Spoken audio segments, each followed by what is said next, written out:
So, I know this week in tutoring we had some issues with biosynthetic pathways, and I did not do a good job at explaining it. So, I'm going to explain it to you all now. So, I drew up this biosynthetic pathway, but this is one that Donze had. I just added in the D. Looking at this biosynthetic pathway, we can see that D will be our end product because that's where you're getting all the growth.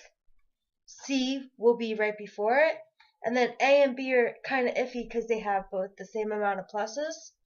But if you look at the mutation, obviously for B and C and D all have to be in the same pathway because they're being affected by mutant 1. So they all have to be in the same pathway to be affected by the same mutant. And then A obviously has to be in his own pathway that's just going from A to D because he's only being affected by mutant 3.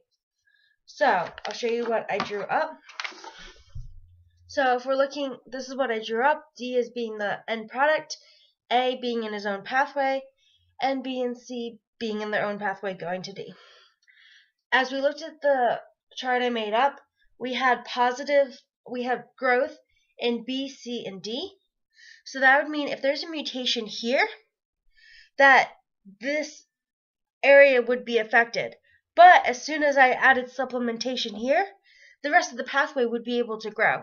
So that's why you're getting growth there, because supplementation was added, and then you were able to grow, even though you have a mutation there, because it just blocks off from here on.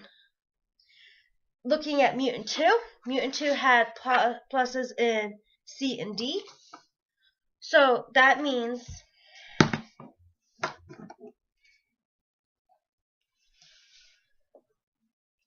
that the pathway would have to stop here, but it could keep continuing on, and that's why you get pluses in C and D, because the mutation would block here from here. So that means there would be no B. For A, the mutation would have to be right here, because you still, when you add supplementation of A, you're still getting growth of A and D, because the pathway is still able to go on even though there's blockage there before A. I'm sorry about being confusing earlier. I hope that this helped clear it up. Thank you.